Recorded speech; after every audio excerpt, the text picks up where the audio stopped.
เออก็จะมาลู่กันฉะนั้น สันติสุขกันไว้ดีกว่าสันติภาพกันไว้ดีกว่าเนาะวันพุกนี้เป็นวันที่10เนี่ยที่อาตมาว่าวันที่11ก็เป็นวันสำคัญของพี่น้องปากทางเจริญของเฮาแถมแล้วนั่นก็คืองานประเพณีสวดอิติปิโส108จบเนาะงานประเพณีและสวดอิติปิโส108จบในวันที่11ก็คือวันฮือวันพัดนะวันพัดนี่ที่จะถึงนี่โอ้บัดเดียวนี้เปิ้นก็มาเกียมสถานที่กันนะอาตมาได้เข้ามานี่โอ้เปิ้นก็อลังการงานสร้างเหมือนกันเนอะก็ศรัทธาญาติโยมก็ปากันมาเนาะถ้าว่าบัติดอันใดก็ปากันมาอันนี้งานประเพณีถือว่าเป็นงานประจำปีสวดอิติปิโส108จบเพื่อจะมีการสืบชะตาเพื่อจะทำบุญสืบชะตาและสวดเมื่อเจ้าเลี้ยวไปเลยอย่างอี้นี่มันใบเพราะว่าคนเฒ่าคนแก่ก็จะได้มานั่งสวดโดยถ้าว่าไปรอเมื่อค่ำเมื่อแรงผู้สูงอายุสูงวัยตั้งหลายก็บ่ได้มาสวดแถมละเมื่อบ่ได้มาสวดเนี่ยใด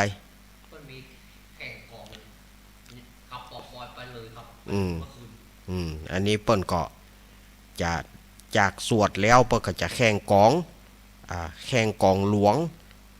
แล้วก็แข่งบอกไฟบอกไฟดอกบอกไฟดอกบอกไฟดอกไผ่มีดอกบอกไฟงามบอกไฟดอกเนี่ยก็ศรัทธาญาติโยมก็มาพอกันเนอแล้วก็การแข่งกองที่อาตมาว่านี่นะก็ถ้าไผ่ใครหูรายละเอียดเกี่ยวกับการจักลากการรางวัลก็ติดต่อตุปีต้อมรองเจ้าวาดได้แล้วก็พ่อหลวงเจษดาเนาะพ่อหลวงดา0871812334 อันนี้ก็ติดต่อเปิ่นได้โวยเนอะถ้าบอกอันจะมาว่าโอ้ยังได้เนี่ยยังบอกอู้ไว้หลวงแน่บ่ได้แล้วนะเวลาเหลือหำบอลไปได้นะเปิดจะฮับแถมวันพูกด้านนะวันฮือก็จะเป็นวันแข่งขันละแล้วงานวัดท่านอาจารย์เนาะจะมีแหมก่อ1 เมษาอันนี้ประเพณีเหมือนกันนะ1 เมษาศรัทธาญาติโยมที่พลาดจากการปล่อยหลวงบ่ได้มาปล่อยหลวงก็1 เมษาพุ่น1 เมษาก็ว่ากันแถมอันนี้ก็คงจะมีอยู่อันนี้ยังบ่ได้อู้กันเป็นทางการแต่งานประเพณีเนี่ยมีแน่แต่ว่าท่านอาจารย์ยังบอกอู้ไปก่อนมันบ่ได้รายละเอียดแต่ว่ามีนี่มีแน่1 เมษาแต่ว่ารายละเอียดต่างๆนั้นรอให้อาตมาเขาได้ไปอู้ศรัทธาญาติโยมมีการประชุมประชุมอย่างกันเรียบร้อยก่อนแล้วก็ก้อยมาอู้กันเป็นถ้าเฮาบ่มีรายละเอียดเฮาอู้โดยที่มันเป็นเปลือกเป็นพีเฮาอู้กันโดยที่มันบ่มีแกนสารเนี่ยศรัทธาญาติโยมมันก็บ่ม่วนมันก็คัดข้องคัดหู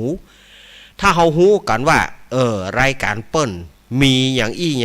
เนอะเฮาดูต่างได้อู้รายละเอียดต่างๆบ่มีรายละเอียดเนี่ยบางทีอาตมาบ่ให้อู้บางคนเอาบอกงานวันนั่นเนอะประกาศถึงกำเนอะแล้วเฮาบ่ฮู้รายละเอียดเฮาบ่ฮู้รายละเอียดเกินเฮาประกาศไปพร่ำเพื่อคนที่เปิ้นฟังอยู่เปิ้นจะด่าเฮาว่ายังบ่ศึกษารายละเอียดให้ก่อนมันมีตึงบวกตึงลบการที่จะออกอากาศวิทยุมันมีถึงด้านบวกแล้วก็ด้านลบด้านบวกคือหยังด้านบวกก็คือคนชม ด้านลบก็คือคนด่าถ้าผิดพลาดน้อยเดียวเนี่ยคนฟังนักสถาญาติโยมคนฟังนักมันแบบใช่ว่าฟังตึกดอยหล่อจอมตองเนี่ยเมื่อใด คนฟังแต่ละสถานีเนี่ยก็คือว่าขึ้นความถี่ไปถึงไหนก็คือสถาญาติโยมก็ได้ยินถึงหั่นแล้วเวลาว่าผิดพลาดมาเขาจะโดนด่ากับไปฟรีๆฉะนั้นสถาญาติโยมสาธุชนต่างหลายควรพินิจพิเคราะห์ว่าที่อาตมาเอามาเนี่ยก็คืออยากจะให้มันต้องกระชับรัดกุมงานต่างๆนี่ถ้ามันมีรายละเอียดแล้วอาตมาจะประกาศให้ถ้างานบ่มีรายละเอียดบอกลวกๆนี่อาตมาบางทีบ่ประกาศให้ถ้าเราประกาศให้มันบ่ถูกไปสถาญาติโยมต่างบ้านต่างจองเนี่ยเปิ้นจะได้เปิ้นจะด่าเฮาแล้วก็ท่านบิ๊กบอสก็จะด่าเฮาอันนี้เอาแต้นะเขากันแต้ถ้ามีรายละเอียดนี่อาตมาขอถ้าว่าจะฮื้อถูกแต่ส่งรายละเอียดมาถ้าจะฮื้อเป็นดีแต่ส่งรายลักษณ์อักษรมาหาท่านบิ๊กบอสเหี่ยใบส่งให้อาตมาเหี่ยใบยังอีจะดีกว่าส่งมา2 ใบกันแล้วกันเนาะสถาญาติโยมเนาะวันนี้อาตมาภาพจะได้นำเอาสาระต่างๆมาให้กับสถาญาติโยมสาธุชนต่างหลายวันนี้จะเอาเกี่ยวกับปฏิทินปฏิทินสำคัญของปีใหม่2569ปีใหม่2569เนี่ยมีอย่างพ้องเดือน1เดือนไหนมันเป็นมีงานอย่างพ้องเดี๋ยวอาตมาจะทยอยเอามาแล้วตลอดจนถึงวันธงชัยต่างๆวันธงชัยวันที่ทำการมงคลต่างๆนี่นะเดี๋ยวอาตมาจะเอามามาจ๋าสถาญาติโยมเรื่องของวันต่างๆนี่นะในปีนี้ปีหน้านี้อันนี้เปิ้นเขียนมาเนาะเปิ้นว่าสวัสดีปีใหม่อันนี้ประเพณีนะเอาอ่านหัวไม่เห็นหน่อยเนาะเปิ้นว่าสวัสดีปีใหม่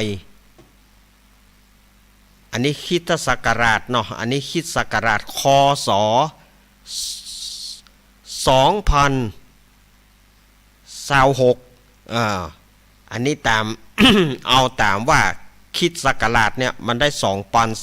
2026แต่ในปฏิทินปีพศเนี่ย2569ปีมะเมียก็คือปีม้าแต่ว่าเอาตามนักสัตว์จริงๆนะมันยังบ่ใจเตื้อยังบ่ใจปีม้าเตื้อ มันยังเป็นปีงูอยู่เจนได้บ่ถึง16 เมษายนเนี่ยมันถึงจะเปลี่ยนปีนักสัตว์ปีตัวเปิ้งมันจะเปลี่ยนเป็นปีมะเมียปีม้าแต่ถ้าไผเกิดช่วงนี้ก็ยังเกิดปีถือว่าเป็นปีงูน้อยอยู่ปีมะเสงอยู่ ยังเป็นปีมะเสงยังบ่ได้เปลี่ยนเตื้อปีนักสัตว์เฮาปีตัวเปิ้งนะตัวเปิ้งไผเกิดตั้งแต่1 มกราไปเนี่ยยังถือว่าเป็นปีงูอยู่แต่ด้วยเป็นภาษาแต่ว่าด้วย เฮาไปเอาใบเกิดตามสากลบัดเดียวส่วนมากจะตามสากลนั่นก็เลยเป็นปีมะเมียเป็นปีม้าไปเหียบ่ใจเป็นปีงูซะกำแต่ข้อจริงนะปีมันยังเป็นปีงูอยู่เพราะมันบ่เปลี่ยนจุลศักราชบ่เปลี่ยนตัวเปิ้งเตื้อแต่ว่าใน ใบเกิดที่โรงบาลออกคือใบเกิดใบอย่างกับมันก็เป็นปี มะเมียเป็นปีแม้แต่ความจริงนะมันยังบ่ใจปีนักษัตริย์ตัวเปิ่งนะมันจะไปเปลี่ยนเอาก็คือ16 เมษาวันถลิงศกวันปากปีเนาะอันนี้แจ้งกับสถาญาติโยมนะต่อไปนี้เราจะเอาวันสำคัญของปีใหม่2569เนี่ยมันมีอย่างพ้องวันสำคัญของปีนี่วันสำคัญนี่นะเหลือเวลา21 วันนี่นะทีนี้เราจะไล่เอาวันสำคัญก่อน วันสำคัญมกราคม2569เดือนแรกก่อนเนาะเริ่มต้นเจาะเหมาะมกราคมนี่นะเขาจะเอาเจาะเหมาะมกราคมนี่เขาจะเอาวันสำคัญก่อนวันสำคัญแห่งปีใหม่ขึ้นต้นเจาะเหมาะมาเนี่ยวันสำคัญวันที่1 มกราคมเดือน4เหนือเดือนหยี่ใต้ขึ้น13 ค่ำเดือน4เหนือนี่นะเดือนหยี่ใต้นี่นะวันที่1นะวันที่1เดือน4เหนือเดือนหยี่ใต้ขึ้นมานี่13 ค่ำเป็นวันขึ้นปีใหม่เป็นวันที่เฮาต้อนรับปีใหม่กันชโยโฮฮิวกันนั่นนะประเพณีสำคัญวัดดงหลวงประเพณีวัดดงหลวงวัดหนองยวงเปิ้นก็จะมีงานประเพณีสืบโหราชตาประจำกุปีอันนี้บ้านดงหลวงบ้านดงหลวงอันนี้วันขึ้นปีใหม่นะวันขึ้นปีใหม่แล้วก็วัดหนองยวงหลวงพ่อเมธานันทกิจ จะกึดหาชื่อเปิ้นมาออกหลวงพ่อเมธานันทกิจแล้วก็วัดบ้านดงหลวงนี่ก็หลวงพ่อสุตะกัลยานุกฤษหลวงพ่อสุตะกัลยานุกฤษหรือว่าท่านมหาจำรองเพราะว่าดงเหนือกับดงหลวงเนี่ยชื่อมันจะซับซ้อนกันหลวงท่านพระครูเสนอนี่ท่านพระมหาเสนอนี่ชื่อเปิ้นพระครูกันตะสุตานุกฤษแล้วก็ท่านมหาจำรองนี่ท่านพระครูสุตะกัลยานุกฤษมันซับซ้อนกันนิดหน่อยอันนี้เปิ้นก็จะมีงานประเพณีดงหลวงกับหนองยวงอันนี้วันขึ้นปีใหม่นะวันขึ้น13 ค่ำเดือน4เหนือแล้วก็วันที่4 มกราคมเป็นวันอย่างเป็นวันหลุยเบลเพื่อเขียนว่าเป็นวันหลุยเบลอันนี้วันหย่ำหัวบ่สนใจอันเนี้ยวันหย่ำหัววันเพื่อเขียนว่าวันหลุยเบลวันหย่ำหูไม่ใช่จารีตที่ทอยของเฮาเบาตัดไปแล้ววันที่10 มกราคมเป็นวันเด็กแห่งชาติอันนี้อันเนี้ยมันสำคัญเป็นวันละอ่อนวันละอ่อนวันที่10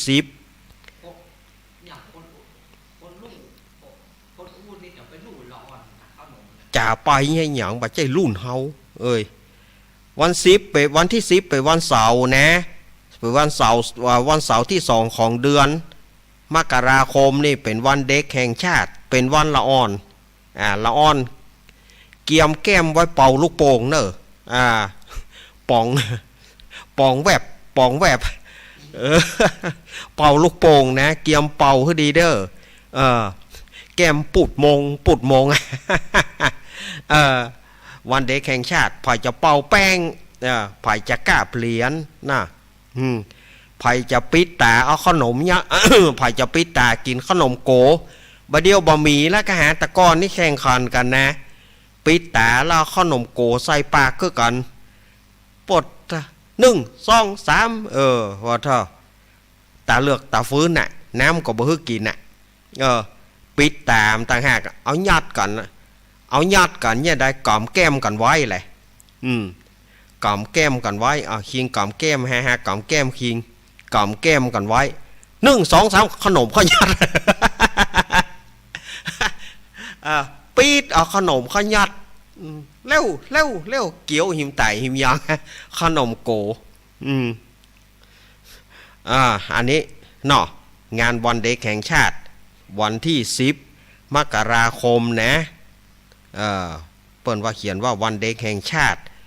แล้วก็วันที่16จากวันละอ่อนแล้วก็เป็นวันคนใหญ่16 มกราคมเป็นวันครูเป็นวันครูตรงกับวันศุกร์เป็นวันครูแล้วก็18 มกราคมเป็นวันกองทัพไทยอันนี้เป็นวันของทหารเป็นวันวีรกรรมทหารเป็นวันเปิ้นว่าวันกองทัพไทยอันนี้เดือนมกรานะอันนี้ประจำเดือนมกราตึกวันที่18อันนี้วันสำคัญของเดือนมกราคมเนี่ยมีตะยะ มีตะยะแล้วก็เปิ้นก็บอกว่าวันพระประจำเดือนมกรานี่มีวันที่อย่างพ้องวันพระ เดือนมกราคมวันที่3มกราเดือน4เปงเนอะวันที่3ไปวันเดือน4เปงนะขึ้น15ค่ำเดือนยี่เพื่อเขียนเดือน2เดือนยี่ก็คือเดือน4เมืองเดือน4เมืองอันนี้วันที่3ไปวันเดือน4เปงตานเข้าใหม่เนอะแล้วก็วันที่11นี่แฮม8ค่ำเดือน4เหนือ18วันกองทัพไทยนั่นแฮม15ค่ำเดือน4เหนือแล้วก็วันที่26ขึ้น8ค่ำเดือน5เหนืออันนี้โซจบมกราคมจบมกรานะจบมกราต่อไปเฮาไปดูเดือนกุมภาพันธ์เดือนกุมภาพันธ์เนี่ยบางปีจะมี28วันบางปีจะมี29วันปีนี้มี28วันอันนี้เอาเดือนกุมภาพันธ์นี่นะกุมภาพันธ์2569นี่ศรัทธาญาติโยมเหยเอาละเฮามาดูวันสำคัญของเดือนกุมภาพันธ์นี่มีอย่างพ้องวันที่1กุมภาพันธ์ขึ้น14ค่ำเดือน3หรือว่าเดือน5เหนือเดือน3ใต้เดือนวันที่14กุมภาพันธ์วันแห่งความรักหรือว่าวันวาเลนไทน์วันแห่งความรักอันนี้เป็นของละอ่อนเขาบ่ใจลุ่นเฮาอันเนี้ย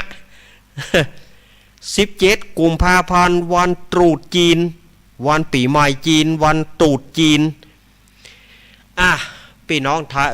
งไทยเชื้อสายจีนหรือว่าพี่น้องจีนเชื้อสายไทยหรือว่าเปิ้นฮ้องว่าตึงนังเกี้ยเปิ้นฮ้องว่าตึงนังเกี้ยคำว่าตึงนังเกี้ยเนี่ยก็คือว่าบอกว่าป่อเป็นจีนแม่เป็นไทยหรือว่าป่อเป็นไทยแม่เป็นจีนเนี่ยเปิ้นฮ้องว่าตึงนังเกี้ยหรือว่าอาหมวยนะเพราะว่าอาหมวยต่างๆเนี่ยหรือว่าตึงนังเกี้ยเพราะว่าตึงนังเกี้ยวันตรุษจีนวันที่17กุมภาพันธ์วันขึ้นปีใหม่ของจีนวันตรุษจีนเนอะไผที่จะได้อ่างเปาแถมนี่ อ่างเปากาอย่างกานี่นะได้แปะเอียแปะอย่างกินขนมแข่งกัน ขนมเข่งก็ต้องอันตรายเนอะเนาะขนาดหมอนะสถาญาติโยมขนาดหมอเนี่ยหมอสัมพันธ์จอมตองสอนเปิ้นเป็นยังว่าตัวเก่าไปแกนขนมเข่ง ตายสุดดำ หมอสัมพันธ์เนาะอันนี้เดือนกุมภานี่นะมันมีตะยะเดือนกุมภานี่มันบอกมีอย่างนักเดือนกุมภานี่แล้วก็เปิ้นว่าวันพระเดือนกุมภาวันพระเดือนกุมภาพันธ์นี่เนาะมันมี28วันปีนี้วันพระวันที่2ขึ้น15วันที่2ขึ้น15ค่ำเดือน5เปงเดือน5เปงวันที่10แฮม8ค่ำเดือน3หรือว่าเดือน5แฮม8ค่ำ16แรม14ค่ำเดือน3ก็คือวันเดือนดับ เดือน5ดับเดือน5ดับวันที่ก็16วันที่16แฮม15แฮม14ค่ำแฮม14ค่ำเดือน5เหนือจบบ่เตื้อ24นี่ขึ้น8ค่ำเดือน6เหนือหรือว่าเดือน4ใต้ดูอันนี้เอาประจำเดือนกุมภานี่นะมันมีตะยะต่อไปมีนาคมมีนาคมก็ไล่มาเดือนมีนาคมอาตมาจะไล่เอาวันสำคัญให้ฟังจะไล่เอาวันสำคัญของแต่ละเดือนในปีใหม่เนี่ยมาเล่าให้สถาญาติโยมตั้งหลายฟังว่ามันมีอย่างพ้องวันสำคัญของมีนาคมวันที่1มีนาคมขึ้น13ค่ำเดือน6เหนือหรือว่าเดือน4ใต้วันที่3มีคอวันที่3มีนาคมวันมาฆบูชาวันมาฆบูชาปีนี้เป็นวันที่3มีนาคมเลยวันที่3มีนาวันเดือน6เพ็งกันแน่วันที่3มีนาตรงกับเดือน6เพ็งเดือน6เหนือนะวันที่เปิ้นกินพักขี้เล็กกันนั่นนะวันที่เปิ้นกินพักขี้เล็กกันนั่นนะวันมาฆบูชาเนอะวันมาฆบูชาปีใหม่ไทยก็ว่าไปตะกี้แล้วเหรอวันขึ้นปีใหม่ตะกี้เดียวดูเห็นแน่หนึ่งก่อนกันเดียวกันแล้วก็เดือนมีนานี่นะวันที่20มีนาคมวันชุงหุงอันนี้ก็มาแหมละอันซุงหุงเนี่ย วันไอ้อย่างเนี่ยวันซุงหุงเนี่ยสถาญาติโยมเพื่อเขียนว่าวันซุงหุง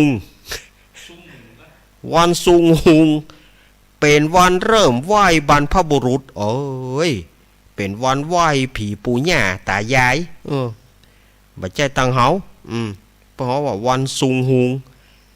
วันพระเดือนมีนาคมวันที่3ขึ้น15ค่ำเดือน6เหนือวันที่11แฮม8ค่ำเดือน6เหนือวันที่18แฮม15ค่ำเดือน6เหนือวันที่26มีนาคมขึ้น8ค่ำเดือน7เหนืออันนี้ปิดสถานีสำหรับเดือนมีนาคมมันมีละ ต่อไปมาพอเดือนเมษายนบางวันบางเดือนเนี่ยมันก็จะมาเข้าใจถ้าอันใดที่อาตมาเข้าใจก็จะมาให้ฟังต่อไปเมษายน2569มาละเดือนเมษายนนี่นะเมษายน2569นี่วันสำคัญวันที่1เมษายนขึ้น14ค่ำเดือน7เหนือวันงานประเพณีวัดอาตมาเนี่ยวันที่1เมษายนเนี่ยขึ้น14ค่ เดือน5หรือว่าเดือน7เหนือหั่นเริ่มวันนี้พอดีกว่าแล้ววันที่5เมษายนเป็นวันปัสกานั่นอันนี้แหมละวันหย่ำหัววันปัสกาอันนี้เปิ้นเขียนไว้อีนะเปิ้นเขียนว่าวันปัสกาและวันเชงเม้งวันเชงเม้งนี่ก็คือเป็นวันที่เปิ้นจะเผากระดาษเงินกระดาษทองเอาตาลฮื้อตามฮีทอยของคนจีนเปิ้นฮ้องว่าวันเชงเม้งก็คือวันตาลฮื้อญาติเหมือนกันนะเชงเม้งเปิ้นฮ้องว่าวันเชงเม้งของพี่น้องชาวจีนเป็นวันตาลหาปู่ย่าตายายเผาเงินเผาทองไปฮื้อวันเชงเม้งอันนี้เดือนเมษานะวันที่6เมษายนเป็นวันจักรีอันนี้ก็เป็นวันหยุดแถมแล้ววันที่6วันตรุษจีนบ่ใช่ตรุษจีนเป็นวันจักรีเป็นวันจักรีเป็นวันหยุดแถมแล้วแล้วก็วันที่13ถึง15เมษายนเป็นวันปีใหม่เมืองวันที่13ถึง15เป็นวันปีใหม่เมืองเพราะว่าวันสงกรานต์วันสงกรานต์อันนี้เปิ้นบอกมาอย่างอี้วันสงกรานต์เนี่ย13ถึง15ปีนี้ตรงกับการพูดพัดเนอะการพูดพัดบ้านเฮามันเผื่อเผื่อวันศุกร์ป่ะวันปากปีป่ะเผื่อเผื่อวันศุกร์ปุ่นทีนี้วันพระเมษายนมีอย่างพ้อง2ขึ้น15ค่ำเดือน7 10แรม8ค่ำเดือน7 16แฮม14ค่ำเดือน7แล้วก็24ขึ้น8ค่ำเดือน8เหนือหรือว่าเดือน6ใต้นี่อันนี้มาถึงเดือนเมษาไปแล้วนะมกรากุมภามีนาเมษาผ่านไปได้4เดือนละมกรากุมภามีนาเมษาต่อไปเป็นเดือนที่5เป็นเดือนที่5ก็คือพฤษภาคม2569เนาะเดี๋ยวกันเด้อเอาละวันสำคัญเนาะยังบ่มีวันพืชมงคลจะรดพระนางคันแหลกนาขวานบ่มีกว่าในปฏิทินเล่มนี้นะมีก็วันชัดมงคลวันพืชมงคลบ่มีในข่าวบ่พิมพ์เข้าใส่สกรรมวันพืชมงคลอันนี้ญาติโยมต้องไปดูแห่มกำเนอวันพืชมงคลวันที่อย่างนะญาติโยมไปดูแห่มกำเนอวันที่งัวกินอย่างนั้นนะญาติโยมไปดูปฏิทินของญาติโยมแห่งกรรมเนอะแต่ที่ของอาตมาเปิ้นบ่พิมพ์มีก็วันชัดบ่มีวันพืชญาติโยมที่มีปฏิทินปีใหม่ลองดูวันพืชมงคลเนอะพืชมงคลจะรดพระนางคันแรกนาขวัญนี่นะวันที่อย่างเนี่ยอันนี้เปิ้นบ่เขียนไว้เฮ้ยอันนี้วันสำคัญวันที่1พฤษภาคมเป็นวันเดือนเปงวันเดือน8เปงเนอะวัดพระธาตุดอยน้อยวัดหลวงละปูนหลายๆวัดเนอะเปิ้นจัดงานประเพณีเปิ้นวันที่1จำไว้เด้อวันที่1พฤษภาคมเนอะปีนี้ขึ้น15ค่ำเดือน8เหนือเปิ้นจะมีงานประเพณีนี่นะแล้วก็เป็นวันแรงงานแห่งชาติเป็นวันแรงงานตัวหยุดวันหยุดแถมแล้ว วันหยุดแถมแล้วประเทศไทยนี่เขาหยุดแต่แล้วก็เป็นวันที่4พฤษภาคมวันชัดมงคลแต่เปิ้นบ่ได้เขียนวันพืชมงคลไว้มันบ่มีเฮ้ไปดูปฏิทินของโยมเนอะว่าวันพืชมงคลวันที่หยังแล้วก็31พควันวิสาขาบูชา วันที่31เนอะ31เป็นวันวิสาขาบูชา แหะสดายญาติโยมว่า อันเนี้ยมันแบบมันขาดวันพืชมงคลไปของอาตมาเนี่ยมันขาดไป มันแบบมีวันพืชมงคลหอวันพระประจำพฤษภาคม1ขึ้น15ค่ำเดือน8 9แฮม8ค่ำเดือน8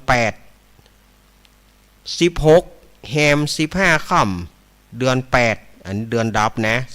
24ขึ้น8ค่ำเดือน9เหนือ31ขึ้น15ค่ำเดือน9อันนี้หมด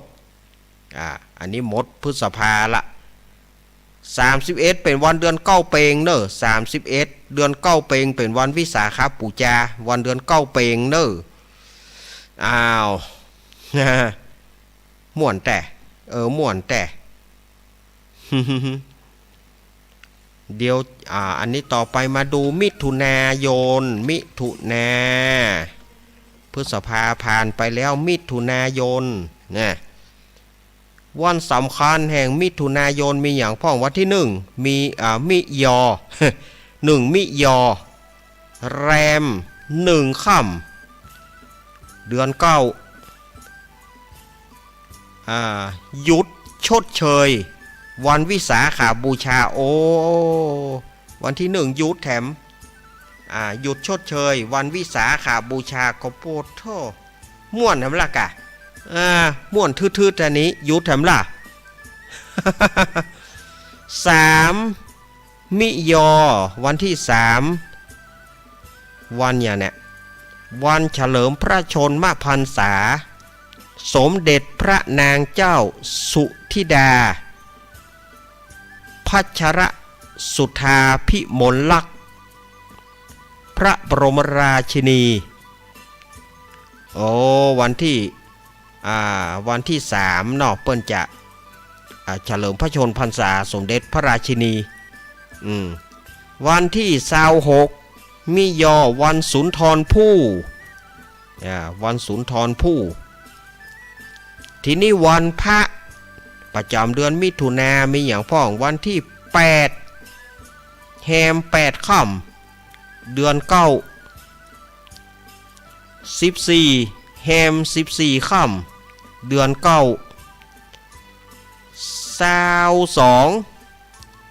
ขึ้น8ค่ำเดือน10เดือน10ปีนี้มีเดือน10 2เตื้อนะอันนี้เป็นเดือน10แน่เนอะเดือน8แน่เดือน10แน่29ขึ้น15ค่ำเดือน10หรือว่าเดือน8อันนี้เดือนมิถุนายนต่อไปเฮาไปพอกระดอกกระแดกกระดาคม ต่อไปเฮาไปพอเดือนกรกฎาคมกระดอกกระแดกกระดาคมคนจะอ่านยากที่สุดก็คือกรกฎาบางคนอ่านกระดอกกระดากระดะกระดา เดือนเนี่ยเป็นเดือนที่อ่านยากที่สุดข้อจริงคือถูกกรกฎาคมถึงจะถูกแต่ส่วนมากคนจะไปอ่านกันนะจะไปกระดะกระดาบาจบสักคำเวลาหมดช่วงแรกเอากำเดียวก็เนาะกรกฎาเนาะ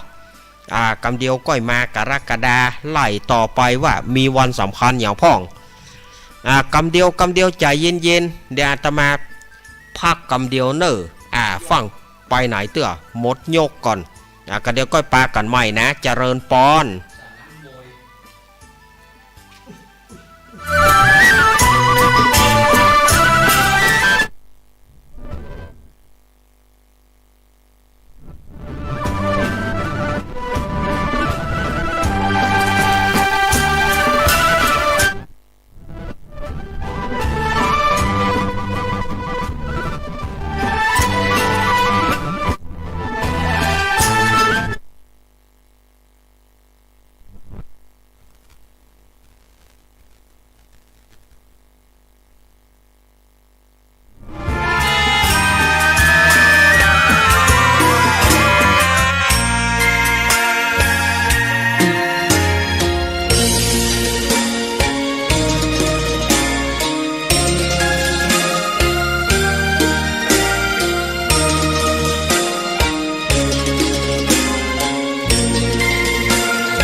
บูชา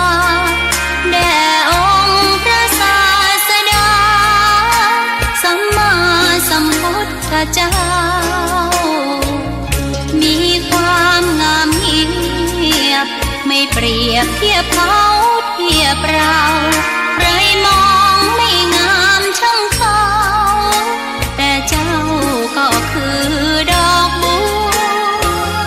ด้วยความสัตย์ซื่อยึดถือความดีเป็นหลัก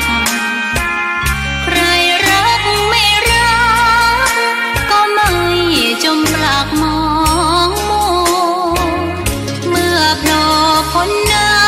ำก็เห็นความงามในตัวไม่ยึดติดในตมชั่วขอเป็นดอกบัวดอกดีใครไม่มองว่าบั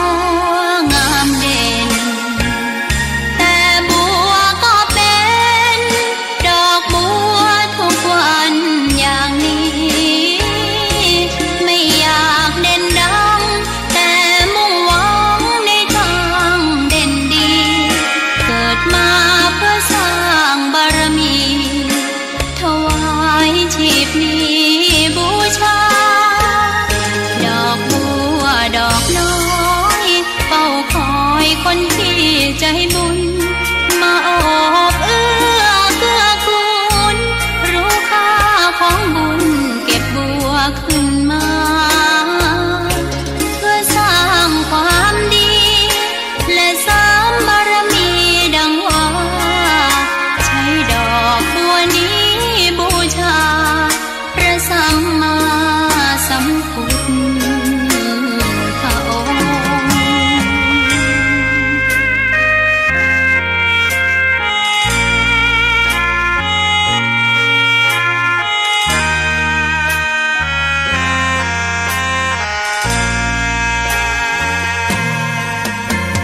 ใคร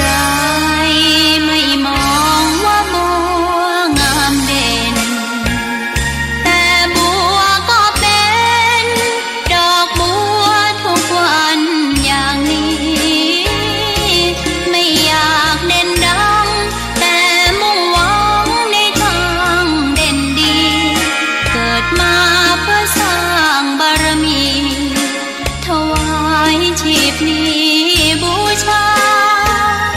ดอกบัวดอกน้อยเฝ้าคอยคนที่ใจบุญมาโอบเอื้อเกื้อกูลรู้ค่าของบุญเก็บบัวขึ้นมาเพื่อสร้างความดีและสร้างบารมีดังว่าใช้ดอกบัวนี้บูชาพระสัมมาสัมพุทธ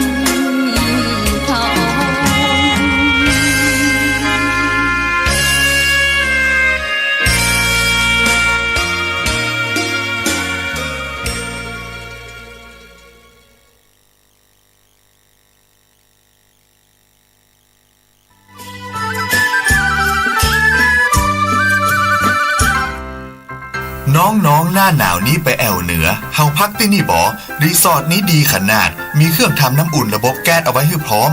แต่ก็ต้องระวังเนอะเครื่องทำน้ำอุ่นระบบแก๊สมีคนตายมาหลายรายแล้วจะอั้นเลยกะอ้ายก็นึกภาพเอากะเปิดเครื่องทำน้ำอุ่นระบบแก๊สในห้องน้ำถ้าบ่มีพัดลมดูดอากาศการหมุนเวียนของออกซิเจนมันจะดีได้จะใดในเมื่อการเผาไหม้บ่สมบูรณ์ก็เกิดการสะสมแก๊สคาร์บอนมอนอกไซด์สูดดมเข้าไปมันจะไปจับกับเม็ดเลือดแดงและทำให้เม็ดเลือดแดงจับกับออกซิเจนได้น้อยลงเมื่อออกซิเจนเข้าบ่ถึงปอดก็จะย่าให้คลื่นไส้เมาหัวหายใจยากจนถึงขั้นเป็นลมแล้วก็ตายได้โดยเฉพาะคนที่มีโรคประจำตัวเช่นโรคหัวใจโรคเลือดจางหอบหืดถุงลมโป่งพองโรคความดันโลหิตสูงซึ่งจะมีโอกาสสูงกว่าคนอื่นน่ากลัวขนาดเนาะมันก็บ่ถึงขนาดนั้นถ้าหาหูวิธีคือถ้าอาบน้ำด้วยเครื่องทำน้ำอุ่นระบบแก๊สบ่ดีอาบเกิน10นาทีจะต้องเปิดพัดลมระบายอากาศหรือให้อากาศถ่ายเทได้ดีอันนี้ก็จะช่วยได้นัก ถ้าหมู่เฮาแค่หูข้อมูลเพิ่มเติมโทรสอบถามได้ที่กลุ่มสื่อสารความเสี่ยงและพัฒนาพฤติกรรมสุขภาพสำนักงานป้องกันควบคุมโรคที่1เชียงใหม่053-140-774-6หรือสายด่วน1422จนเครียดกินเหล้าจนเครียด กินเหล้า จนเครียด กินเหล้า จนเครียด กินเหล้าจนเครียดกินเหล้า จน เครียดกินเหล้าก็เลยยิ่ง จน ก็เลิกสิเหล้า น้องๆหน้าหนาวนี้ไปแอวเหนือเฮาพักที่นี่บ่รีสอร์ทนี้ดีขนาดมีเครื่องทำน้ำอุ่นระบบแก๊สเอาไว้ให้พร้อมแต่ก็ต้องระวังเนอะเครื่องทำน้ำอุ่นระบบแก๊สมีคนตายมาหลายรายแล้วจะอั้นเลยกะอ้ายก็นึกภาพเอากะเปิดเครื่องทำน้ำอุ่นระบบแก๊สในห้องน้ำถ้าบ่มีพัดลมดูดอากาศการหมุนเวียนของออกซิเจนมันจะดีได้จะใดในเมื่อการเผาไหม้บ่สมบูรณ์ก็เกิดการสะสมแก๊สคาร์บอนมอนอกไซด์สูดดมเข้าไปมันจะไปจับกับเม็ดเลือดแดงและทำให้เม็ดเลือดแดงจับกับออกซิเจนได้น้อยลงเมื่อออกซิเจนเข้าไปถึงปอดก็จะย่าให้คลื่นไส้เมาหัวหายใจยากจนถึงขั้นเป็นลมแล้วก็ตายได้โดยเฉพาะคนที่มีโรคประจำตัวเช่นโรคหัวใจโรคเลือดจางหอบหืดถุงลมโป่งพองโรคความดันโลหิตสูงซึ่งจะมีโอกาสสูงกว่าคนอื่นน่ากลัวขนาดเนาะมันก็บ่ถึงขนาดนั้นถ้าหารู้วิธีคือถ้าอาบน้ำด้วยเครื่องทำน้ำอุ่นระบบแก๊สบอดี้อาบเกิน10นาทีจะต้องเปิดพัดลมระบายอากาศหรือให้อากาศถ่ายเทได้ดีอันนี้ก็จะช่วยได้นักถ้าหมู่เฮาแค่หูข้อมูลเพิ่มเติมโทรสอบถามได้ที่กลุ่มสื่อสารความเสี่ยงและพัฒนาพฤติกรรมสุขภาพสำนักงานป้องกันควบคุมโรคที่1เชียงใหม่053-140-774-6หรือสายด่วน1422จนเครียดกินเหล้าจนเครียดกินเหล้าจนเครียดกินเหล้าจนเครียดกินเหล้าจนเครียดกินเหล้าจนเครียดกินเหล้าก็เลยยิ่งก็เลิกสิเหล้าอ่ะจนเลิกเหล้าเลิกจนเริ่มต้นเข้าพรรษานี้เอาละศรัทธาญาติโยมสาธุชนคนดีเฮาทุกท่านก็มาปะกันช่วงที่2ของรายการสารธรรมยามบ่ายยามแรงช่วงธรรมะเพื่อชุมชนทางสถานีวิทยุมวลชนคลื่นสีขาวเพื่อชาวประชาซึ่งดำเนินรายการโดยอาตมาภาพสามเณรรักปัญโยนันท์กำลังไล่วันสำคัญของปีใหม่2569เนี่ยไล่วันสำคัญอย่างพ่องนะประเด็นนี้กำลังไล่มาถึงตึกมิถุนาต่อไปก็บ่ฮื้อเป็นการเสียเวลาก็จะมาถึงเดือนกรกฎาคม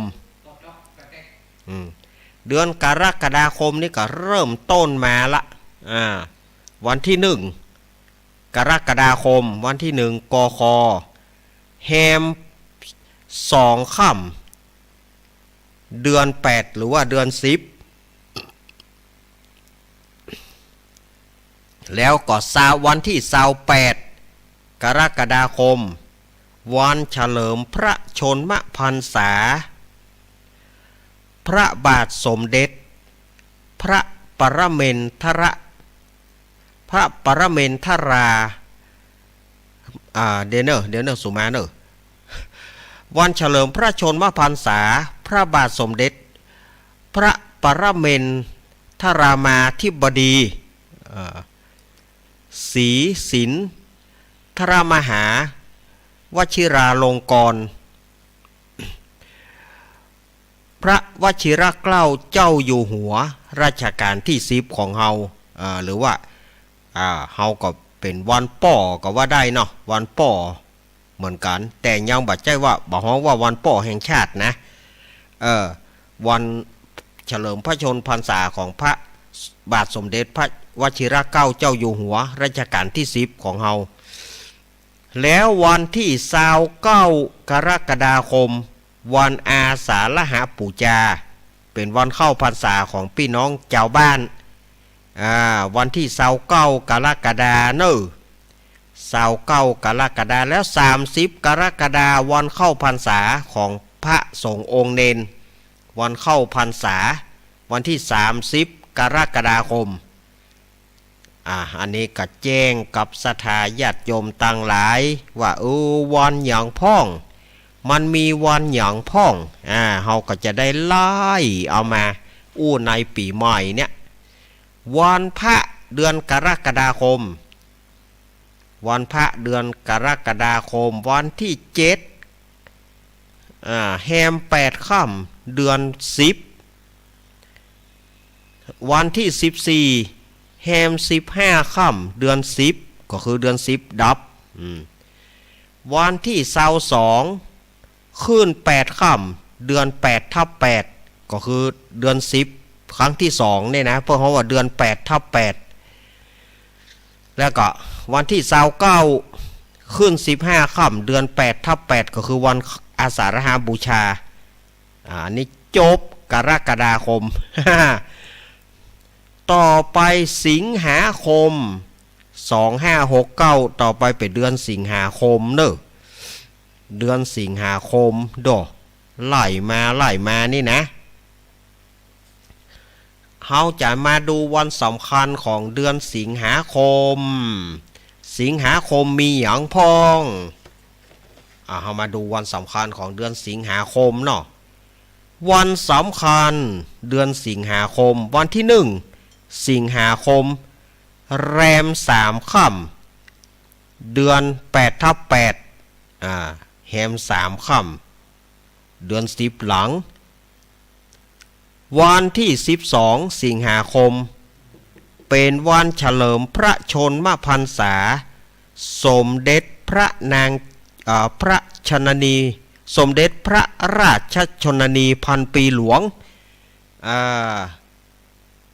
เป็นวันเฉลิมพระชนมพรรษาของสมเด็จพระบรมราชชนนีพันปีหลวง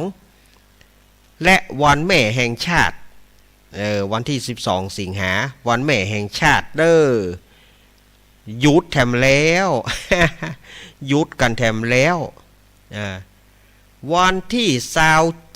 27วันที่27เป็นวันศาสตร์จีนวันศาสตร์นั้นเฮาบ่ฮู้ตังเฮาบ่มีวันศาสตร์จีนเปิ้นว่าวันศาสตร์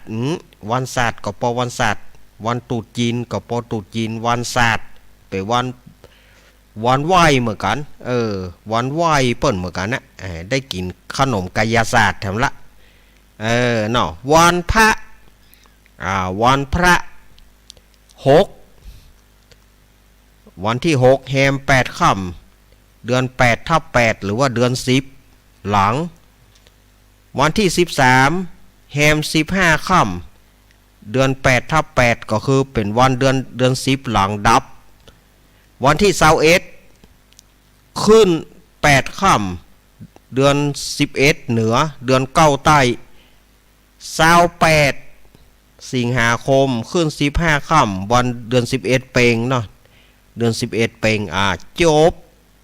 สิงหาไม่มีอะไรละสิงหาก็จบแล้วนะยังมีอยู่เดี๋ยวกันต่อไปมาพอกันยากันยาก้อนยาก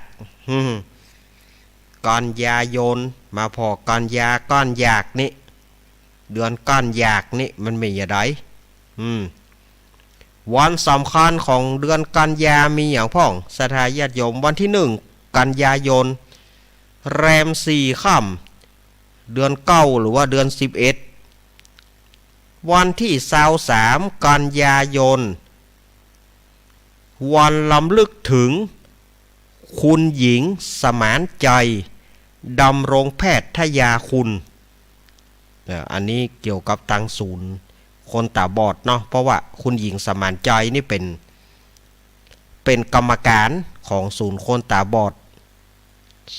รุ่นบุกเบิกละคุณหญิงสมานใจดำรงแพทยาคุณวันที่25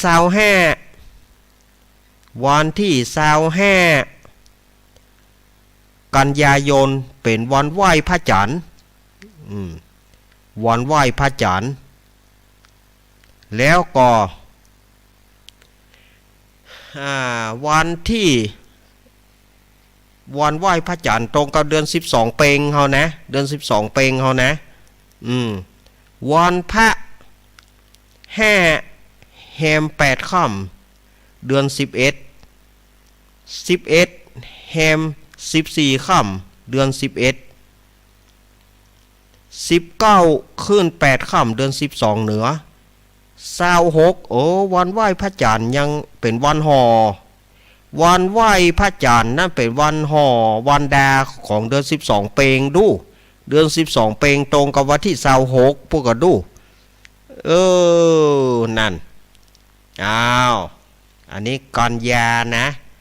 ต่อไปตุกละตุกละก็คือตุลาตุกละก็คือตุลาอันนี้เอาจุดสำคัญของวันสำคัญนะที่อยู่ในเมืองอยู่ในปฏิทินนะในปีใหม่เมืองนี่นะอาตมากับพยายามเก็บมาฮือสถาญาติโยมตั้งหลายกันเนอสถาญาติโยมมันติดกันเดี๋ยวอาตมาดูก่อนมันติดกันต้องก็แยกออกเนาะ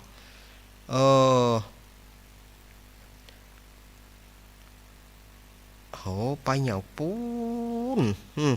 เดี๋ยวก่อนเนอะเดี๋ยวไม่ต้องสถาญาติโยมขอเวลาอาตมาอีกนิดหนึ่ง ซ่อหาอยู่ตุลาคม2569ตุลาคมมาละมันตัวหนังสือเฮาแยกออกเฮาเอาออกแล้วเฮาเปิดแน่แล้วมันติดกันพอมันติดกันแล้วเอาละยุ่งวันสำคัญของเดือนตุลาคมเนอะวันสำคัญนะวันที่1ตุลาคมแฮม5ค่ำเดือน12วันที่10ถึง18ตุลาคมเทศกาลกินเจโอ้โธ่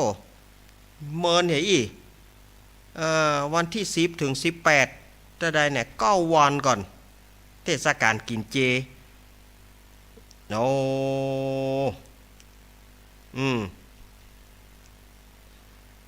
9วันก็ไว้เมินว่าอีเทศกาลกินเจนี่นะวันที่13ตุลาคมวันเป็นวันนวมินทรมหาราชเป็นวันคล้ายวันสวรรคตขององค์พระบาทสมเด็จพระบรมชนกาธิเบศรมหาภูมิพลอดุลยเดชมหาราชรัชกาลที่9วันที่13เนาะแล้ววันที่15ตุลาคมวันไม้เท้าขาวสากลอันนี้เป็นวันของคนตาบอดเปิ้นฮ้องว่าวันไม้เท้าขาวสากลแล้ววันที่23ตุลาคมวันปิยมหาราชวันที่26ตุลาคมวันออกพรรษาวันออกพรรษาวันที่26ตุลาคมอันเนี้ยสถาญาติโยมนะเลี้ยวก็มาวันพระวันพระตรงกับวันอย่างพ่องวันที่4แฮม8ค่ำเดือน12 11แฮม15ค่ำเดือน12เหนือวันที่19ขึ้น8ค่ำเดือนเกียงเหนือเดือนอ้ายเหนือเดือนเกียงเหนือ26ขึ้น15ค่ำเดือนเกียงเหนืออันนี้เดือนตุลาเรียบร้อยผ่านไปต่อไปพฤศจิกายน2569ดอก วันสำคัญวันที่1พฤศจิกายนแรม6ค่ำเดือนเกียง วันที่24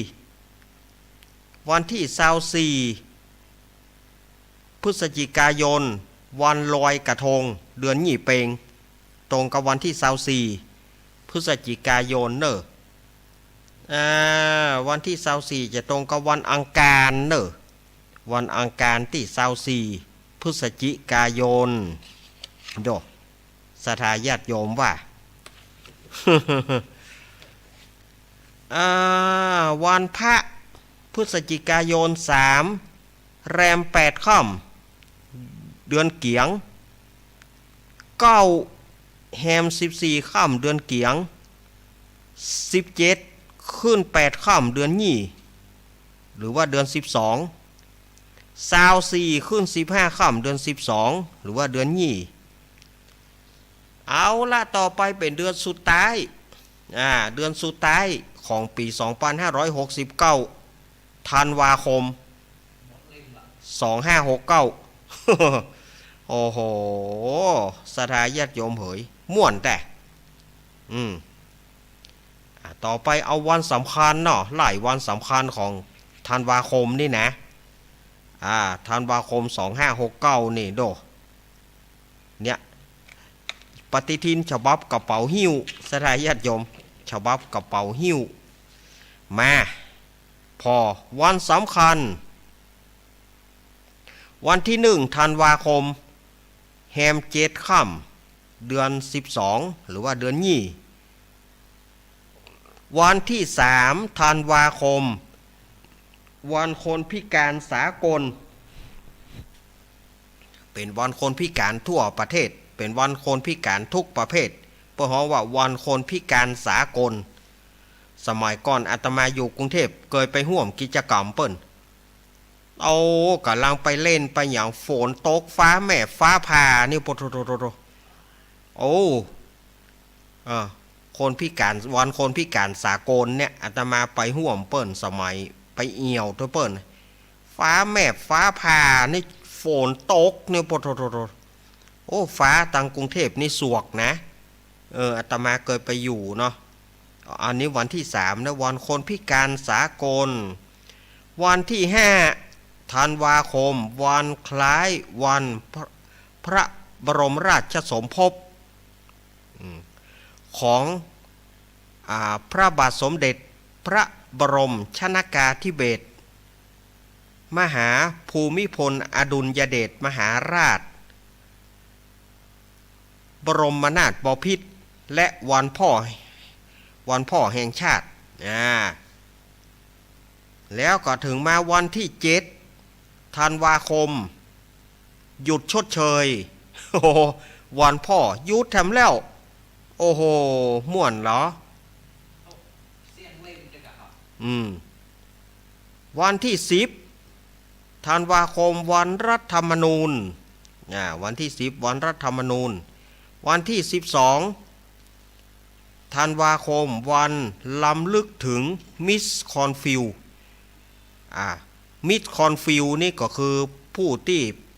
แปลงหนังสืออักษรเบรลล์อักษรคนตาบอดที่คนตาบอดได้อ่านนั่นน่ะวันรำลึกถึง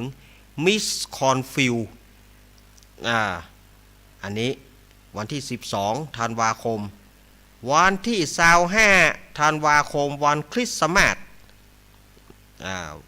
วันคริสต์มาสอันนี้บัดใจบ้านเฮา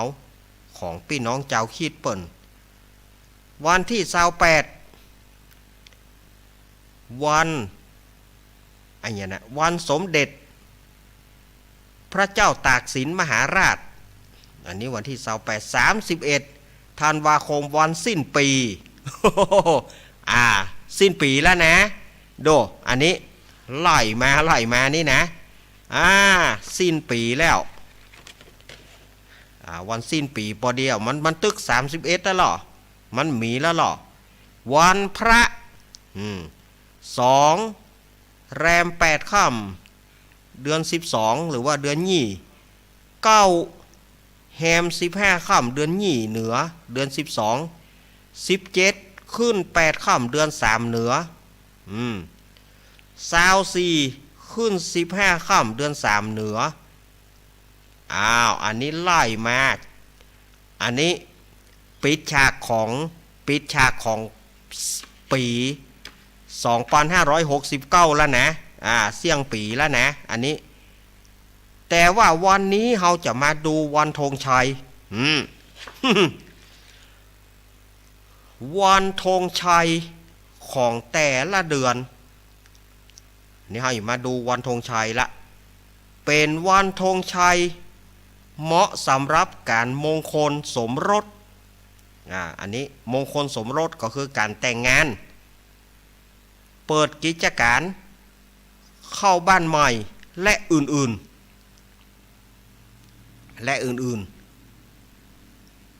เรามาเริ่มดูกันตั้งแต่มกราคม69วันที่เป็นวันธงชัยวันที่หยังเดือนมกราคมวันที่เป็นวันธงชัยได้แก่วันที่4ได้แก่วันที่4วันที่6วันที่8วันที่11วันที่16วันที่18วันที่20วันที่23วันที่28วันที่31อันนี้วันธงชัยประจำเดือนมกราคม2569ต่อไปเรามาดูวันธงชัยของเดือนกุมภาพันธ์2569ได้แก่วันที่อะยังเดือนกุมภาพันธ์นี้วันธงชัยจะตรงกับได้แก่วันที่13 25 28เดือนกุมภานี่มีวันธงชัย3วันที่13วันที่25วันที่28จบบริบูรณ์เดือนกุมภา เนาะต่อไปเรามาดูวันธงชัยของเดือนมีนาคมเดือนมีนาคมนี้มีวันธงชัยได้แก่วันหยังวันที่8วันที่10วันที่11วันที่14วันที่20วันที่23นะ8 10 11 14 23อันนี้ประจำเดือนมีนาคม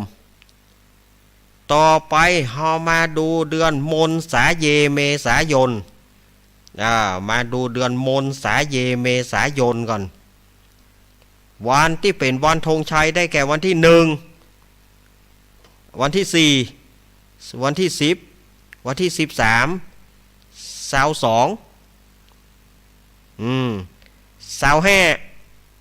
28อันนี้เดือนเมษายนอันนี้วันธงชัยนะวันธงชัย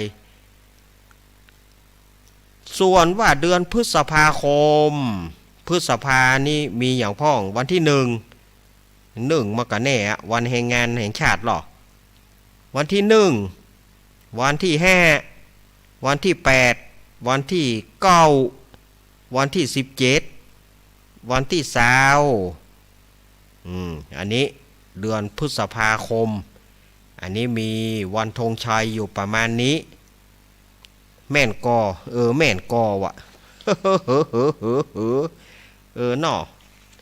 ต่อไปเราจะมาพอเดือนอย่างตะกี้พฤษภาผ่านไปแล้วเนาะต่อไปเราจะมาพอเอาเดือนมิถุนายนวันธงชัยได้แก่วันที่4วันที่5วันที่9วันที่11 14 21 29 30อันนี้มีนาคมมิถุนายนเฮ้ยไปอย่างปุ่นเนาะต่อไปเดือนกรกฎาคมวันธงชัยได้แก่วันที่หยังวันที่3วันที่5วันที่6วันที่9วันที่12 19 24 28 29อันนี้เดือนกรกฎาคมต่อไปวันธงชัยของเดือนสิงหาคมเรามาดูกันเนาะวันที่2วันที่10วันที่21วันที่25อันนี้เตี้ยนะสิงหาคมต่อไปเดือนกันยายนวันธงชัยของเดือนกันยายนได้แก่วันที่2 3 5 6 7 10 13 15 19 28 29จบ ต่อไปมาถึงเดือนตุลาคมวันธงชัยได้แก่วันที่หยังวันธงชัยของเดือนตุลาคมได้แก่วันที่3 6 11 19 20อันนี้ตุลาคมเสี่ยงหำละเฮามาพอเดือนพฤศจิกายนวันธงชัยของพฤศจิกายนวันที่1วันที่4วันที่7วันที่12วันที่13วันที่16วันที่19วันที่25วันที่29อันนี้เดือนพฤศจิกายนต่อไปวันธงชัยของเดือนสุดท้ายท้ายสุดของปี2569วันธงชัยเดือนธันวาคมเดือนสุดท้ายสุดละสุดท้ายสุดวันธงชัยของเดือนธันวาคมได้แก่วันที่6 12 17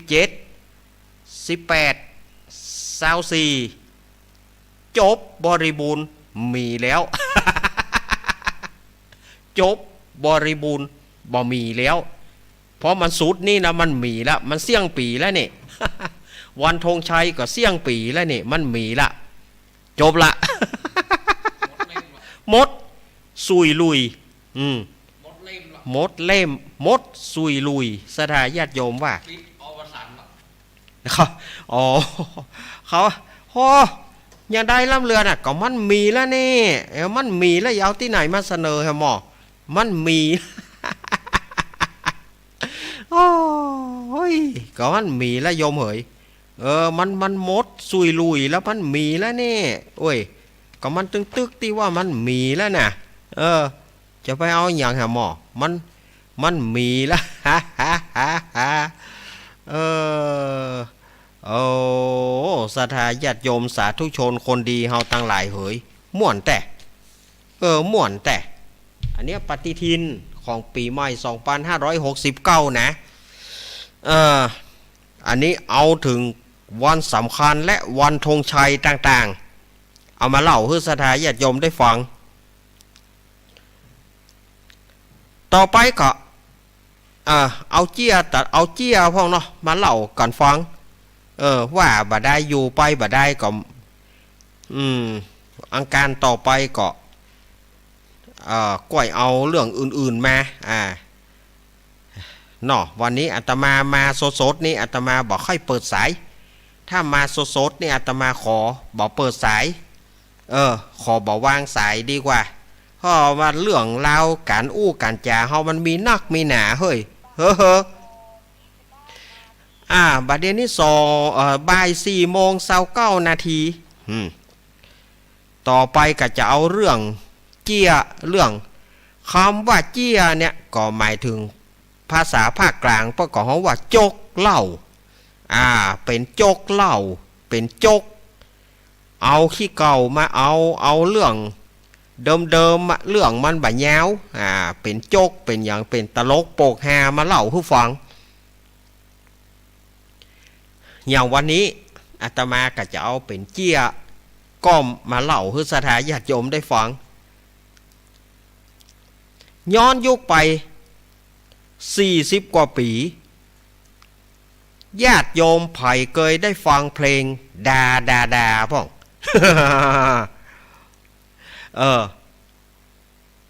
เชื่อว่าคนในอายุตั้งแต่60 ปีลงมาหน่อยๆนี่ถึง50 กว่าปีถึง47 48 ปีนี่คงจะจำเพลงนี้ได้เพลงดาดาดาของคุณดอนสอนระเบียบเอามาฮ้องก็เอามาจากเพลงฝรั่งนั่นนะเพลงฝรั่งนะชื่อดาดาดามันมีโคนบ้านอาตมาฮะนะ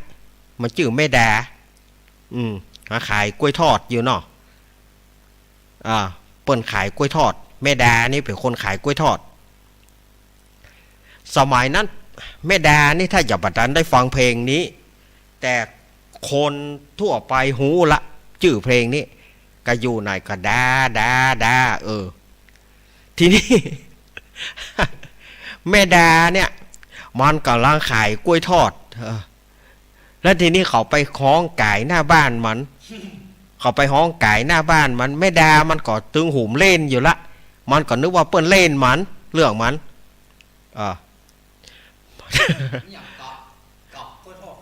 บอกว่างเดี๋ยวก่อนทีนี้เปิ้นห้องเพลงเนาะแม่ดามันก็กำลังสารวนขายกล้วยทอดมากำลังสารวนทอดกล้วยทีนี้เขาไปไก่หน้าบ้านมาเขาก็ดาดาดามันก็เฮ้ยเฮ้ยเฮ้ยดาดาดาเฮ้ยเฮ้ยเฮ้ยมันบอกหูมันก็เล่นตัวเปิ้นนะ ดาดาดามันก็เฮ้ยเฮ้ยเฮ้ยมันหูมันก็นึกว่าเปิ้นเล่นมันก็นึกว่าเขาห้องเล่นมันก็เล่นตัวเปิ้นนั่นน่ะเปิ้นดาดาดามันก็เฮ้ยเฮ้ยเฮ้ยทีนี้ก็เขาห้องก็สู้จะห้องห้าตายยังก็ห้าก็เฮยคือจริงแล้วหรอบอกเขาว่าแม่ดานี่ตกรุ่นตกรุ่นยังบอกเคยได้ฟังเพลงกันนี่เพลงดาดาดานะมันดังบะดังนี่เนาะแถมเตื่องมันไปเปิดจับพอดีกันเนาะอันเพลงนั้นมันถ้าว่ามันจะขึ้นต้นเพลงแล้วมันจะดังเนาะก็เดียวมาแล้วนี่ดาดาดาไปว่าจาดมานี่รู้นี่ เป็นเพลงจาดมานี่ค่ะ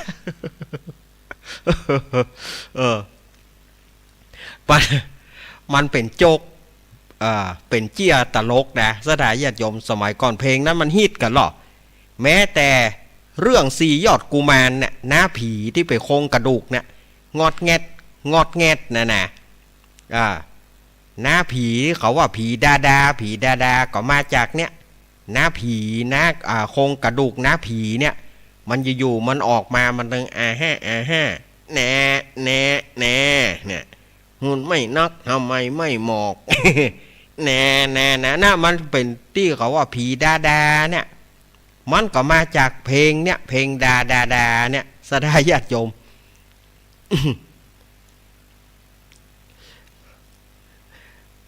มันหมาย ขายกล้วยทอดมันตอนหูเนาะดามันก็เฮ้ย มันมาหูกับมัน โอ้เพลงจัดมานี่กัน เอาไปโจกเล่นบ่ได้เด้อสดายโยมแม่ดาก็ตายไปละตายไปหลายปีละแม่ดานี่ก็อาตมาเอาผีตายมาเล่านะ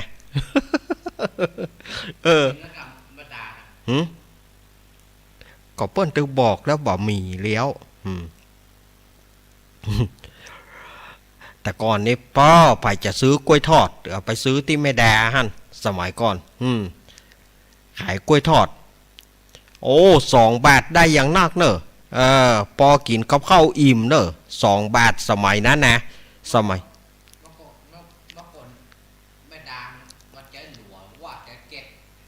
บ่ มีแก๊สอะมีก็หลัวกับทานหลัวไปนัก ตั้งเตากล้วยทอดมันกล้วยทอดก็ดีขายครัวก็ดีขายเนาะไม่ดีขายหัวนะไม่แดนะสมัยก่อนเนาะใจหลัวสารวนกับกล้วยทอดมานะสมัยก่อนเนาะน่ะมันมาหูจากเพลงอ่ะ มันก็นึกว่าเปิ้นเล่นมันเปิ้นด่ามันก็เฮ้ยด่าเฮ้ยมันก็นึกว่าเปิ้นเล่นมันแต่ไปมันเป็นเพลงดอนสอนระเบียบสมัยก่อนเพลงด่าเนี่ยดังไปจนถึงไหนถึงเบาไผ่ฮ้องเพลงด่าบะจ้างนี่แสดงว่าเชย สมัยก่อนสมัยก่อนอาตมายังบอกเป็นบ่าวแต่ตะก้าจะเป็นละอ่อนอายุ14-15นี่แต่นี่ย่อมเป็นบ่าวจิลิตแต่เตื้อเพลงนี้ดังหรอแต่ก่อนนี้เพลงอย่างมันถ้าเพลงใดฮิตนะมันต้องปดเพลงไหนฮิตสมัยก่อนเนี่ยมันต้องคนเอาไปฮ้องกัน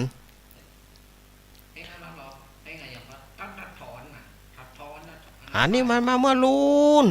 ปล่อยไฟมาลายพรน่ะอย่างอี้มันต้องถอนน่ะนี่มันมาเมื่อลูนมันมาเมื่อลูนปล่อยไฟมันมาภายหลังบะจ้างจะหลังนี่อันนี้สถาญาติโยมบางคนถามว่ามันมีแต่น่ะแต่กะจื่อมันนะเขาห้องซอยมันไม่ดาโกกแถมเตื้องปออุดนะปออุดนี่กระตายไปแล้วปออุดนี่มันคนเคยเล่นกันอย่าแถมเตื้องมันก็กลายไปดาโกกไอ้บอกปั้นตาย จื่อเขาไม่ดาโกกดาโกก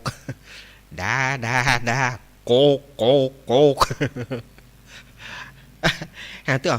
อุดหาขอคิงมาที่หานี่ก็ไม่หาขอมาแปลงไฟอันหาขอมาอันอย่างก็มาเวียนเต่ากุ้ยทอดที่หากรไม่นี่ไม่ด่ามาเอาน้ำมันหมูทามือมันมีมาเอาลูกหลุมหน้าปออุดน่ะนะ หาขอคิงมาอันอย่างก็มาวีไฟนึงหาก็มาไฟกุ้ยทอดที่หากรไม่หัวเหลืองเนาะไปว่าไม่ด่ามาเอามือเอาน้ำมันเขาแตะมือมันเต็มตีนะเขาลุกหลุมเนี่ยเอาไปดำเขาเลืออุดควานฟ้าหน้าดำ สมัยนั้นหนังควานฟ้าหน้าดำมาออกเลยควานฟ้าหน้าดำโอ๊ตไข้หัวกันได้เจอว่า มันไปโจกม่วนนะสมัยก่อน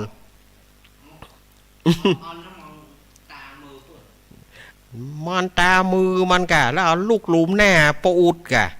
หมีดำเขาเลือควานฟ้าหน้าดำไม่ได้ใครหัวเดี๋ยวสมัยก่อนมีสักคนละก็ถึงว่าเอาผีตายมาเล่านะโอ้ย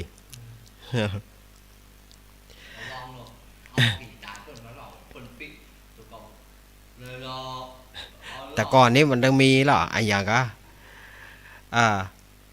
กหารลูกเสือเจ้าบ้านนะแต่ก่อนนะลูกเสือเจ้าบ้านมาคิดเล่นเพลงนะนกอะไรไม่ใช่นกเราเนี่ยนกอะไรขี้ปุ๋มสายยง ก่อนมันม่วนนะเนาะลูกเสือเจ้าบ้านกาอย่างกานี่มันเริ่มเอาไปเล่นกันนะนกอะไรปุ๋มสายยงน่ะ โจกเล่นมันนักสถาญาติโยมสมัยก่อนอาตมาเขาเป็นละอ่อนแต่ก่อนนะเล่นตาหมอบเนี่ยนะเล่นซ่อนหาเนี่ยบัดเดียวไปเล่นตาหมอบบอกขอมหูจักลูกเล่นซ่อนหาเนี่ยก่อนอื่นนี่ต่อยกอกแต่ก่อนเราเอากระโลงมาตี40 30 40 50 60 70 80 90 100ตาบะตาจะไปแล้วเนยนะโล่นกันนะอาตมาเขาขึ้นหลงเข้าเว้ยอาตมาเขาเล่นตาหมอบก่อนขึ้นหลงเข้าไก่ฟอกบนหลงเข้าไก่เดือดยากกันเด้อเฮ้ยยุ่งไอ้มูนั่นปะกัน พอไก่ตัวเดียวเห็นว่าไก่ไปฟอกบนหลงเข้าห้ามบหารมันเนาะมันกลายว่า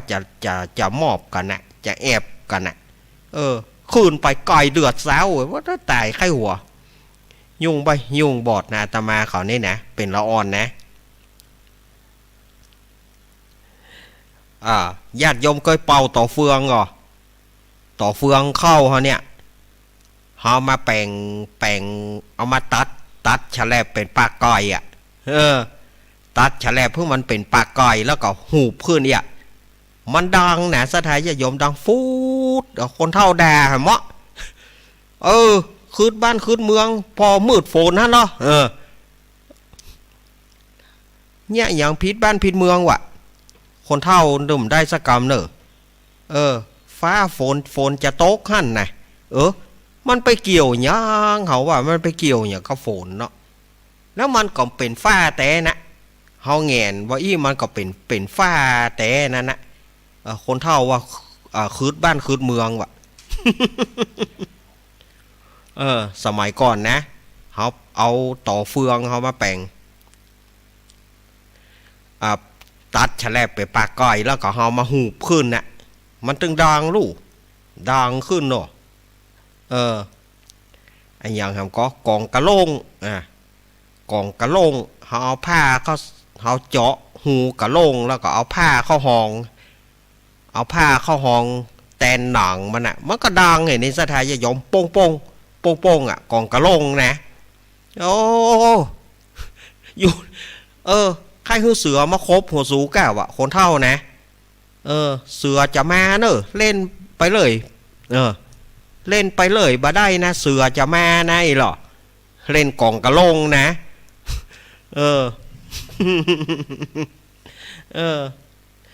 คนเท่าแต่ก่อนนี่ท่อเล่นอย่างแฮมดีนี่มันจะได้คนเท่าหูนี่เป็นเรื่องเดือดร้อนเดือดร้อนสถาญาติโยมเหย แปลงก๊อกน้ำเหรอมะสถาญาติโยมถ้าไผ่เคยเล่นแปลงก๊อกน้ำเอาไม้เหียนี่นะเอาไม้เหียมาเจาะแล้วก็เอาน้ำเข้าใส่แล้วก็แป่งดินอึดแป่งดินอึดปากมันเหี่ย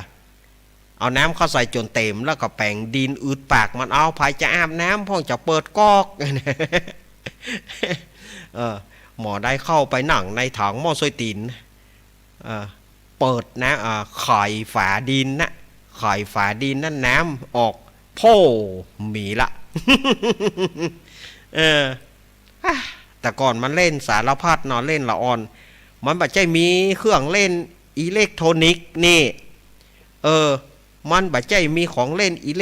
ล็กทรอนิกส์อย่างนี้เป่าใหญ่ไม้สีสุกกับหมอสถานญาติโยมไม้สีสุกเปิดไว้แปลงข้าวหลามเขาไปพาเอาไปเป่ามันแห้งคนเท่าด่าหัวนี่เจ๋อว่า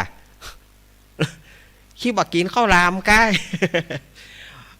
ใหญ่ไม่สีสุกนะมันมีเยื่อมันน้อยเยื่อมันบ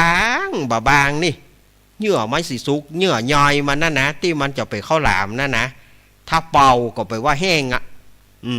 แต่ก่อนเอาไปเป่าเล่นกันเนาะใหญ่ไม่สีสุกแน่เอาไปเป่าตู้เขาไปเล่นกันไปเป่ากันน่ะแต่ก่อนมันบัดใจมีของเล่นอิเล็กทรอนิกส์อย่างบัดเดียวนี่บ่มีคอมพิวเตอร์เพียวแตะอย่างสักอย่างสีจุ่งจ้าเหรอบัดสีจุ่งจ้าก็สีกาเกะสีกาเกะนั่นนี่เราผ่อยเล่นบัดจ้างนี่ก็ตกบนมันแปลงซองหิมแปลงซองแล้วก็เอาไม้เขากอมแฮวมันแล้วก็ซิกไปกาเกะนะไม้กาเกะนะดิมดีก็ตกเลยนะตกก็เจ็บนะกาเกะนั่นนะเอา2 ตีนหนีบเอานิ้วตีน2 นิ้วหนีบข้างหนึ่งแล้วก็หนีบข้างหนึ่งแล้วก็เอาให้มันไปกาเกะนะ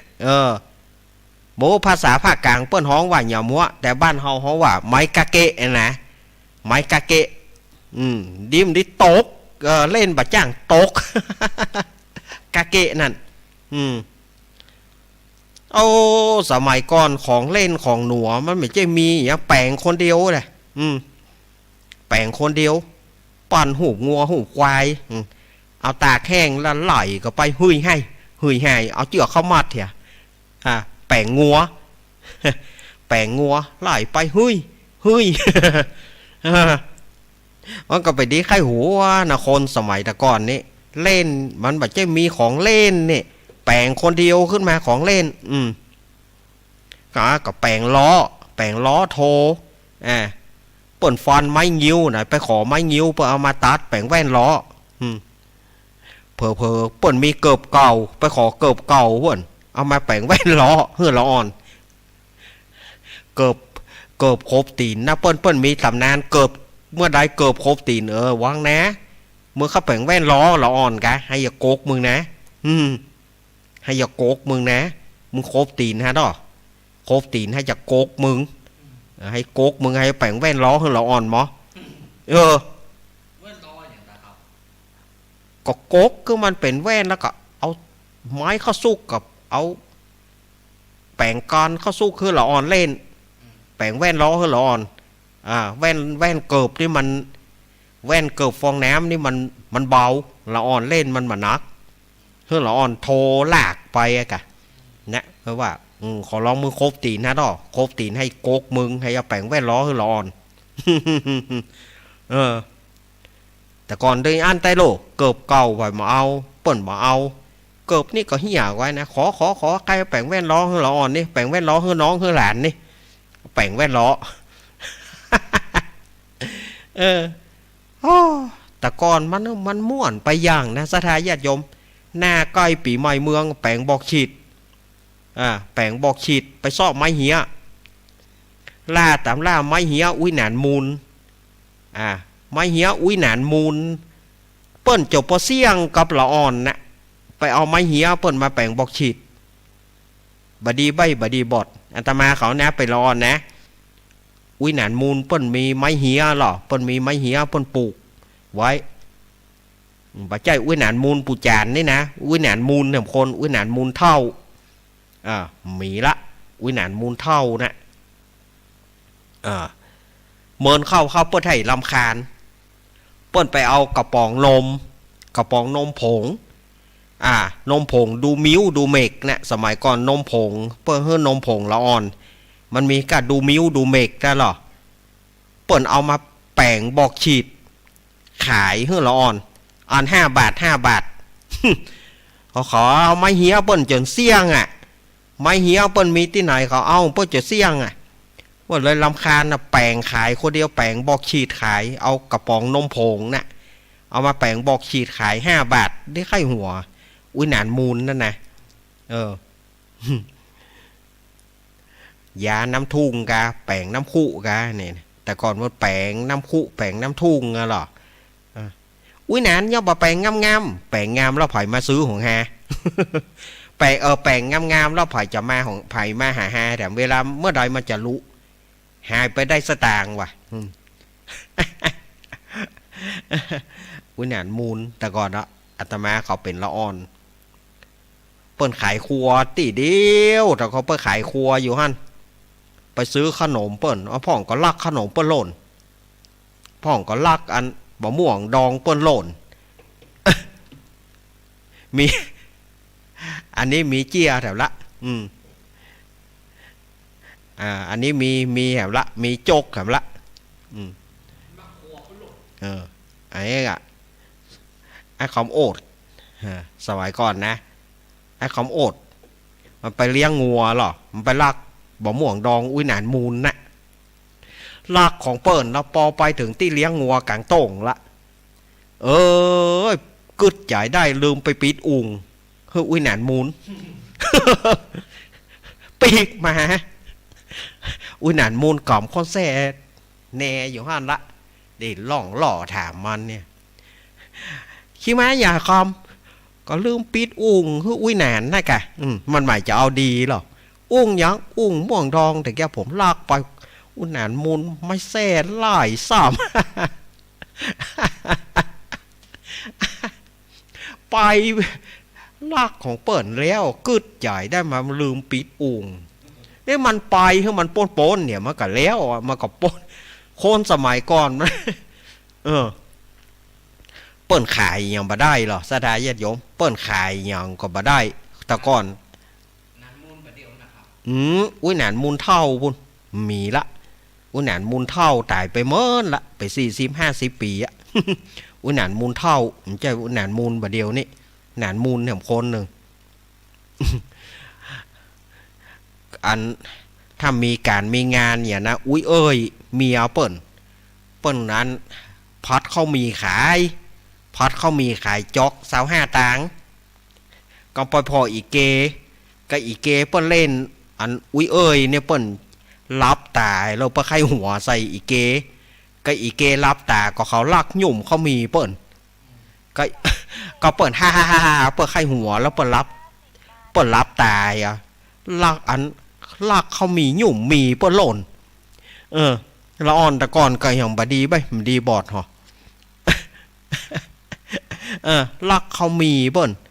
ข้ามอุ้ยเอ้ยนะหมู่ใหญ่นะหมู่ใหญ่ๆหมู่ละอ่อนใหญ่นะเขาข้ามอุ้ยเอ้ยนะแต่ก่อนญาติโยมหาขนมยาวก็ขนมยาวขนมที่เปิ้นเอาโอมนั่นนะขนมยาวนะสะพ่องซื้อ25อย่าซื้อ25เอาของเปิด4 อันถ้า4 อันมันเป็นบาทหรอกจ่ายเปิด25มันจะแจ้งขี้ริ้วขี้ติ๋วอุ้ยเอ้ยนะเขาข้ามเปิ้นสถาญาติโยมเหยเขาข้ามอุ้ยเอ้ยเนี่ยอาตมาเป็นละอ่อนอีดูเถอะแล้วเปิ้นคักเนอะเปิ้นมานเนอะไปเอายาจอมตองวะเตียวนะเตียวไปเอายาจอมตองวะเอามาขายบ้านเฮาอ่ะดูยาสมัยก่อนญาติโยมยาน้ำกะก่อยนี่นะยาบำรุงยาน้ำกะก่อยเนี่ยไปหาบเอาปูนน่ะสถานญาติโยมไปซื้อต้งมังหนุ่มจอมตองวะแล้วเอามาขายบ้านเฮาเตียวน่ะทำโม2 โค 8 โค 9 โคเห็นเตอะเฮามากึดแหมเดียวเฮาจะฮื้อเฮาเตียวมาดอยหล่อนี่เฮายังเตียวบ่ลูกนะอยู่บอกเหอะรถบะหมี่เตียวมาจัดรายการนี่นะโอ้เขาจะขอออนไลน์ยังจะดีกว่าอุ้ยเอ้ยนี่คักเตียวแท้ๆมันเตียวย่ำเต้าอุ้ยไข่หนองสลิงเด้ออุ้ยไข่หนองสลิงนี่หาบท่านมาขายแบบโดยหล่อเพียเตียวนะหาบท่านมาน่ะหาบท่านมาขายโดยหล่อเมื่อละไป40-50 ปีอะหาบท่านมาขายขาปีกไปดูอันผัวเปิ้นก็เป็นเมาเหล้าเหียสมัยก่อนอุ้ยไข่นั่นนะผัวเปิ้นเมาเหล้าเหียแต่หาผัวปีกมีของกินซักอย่าง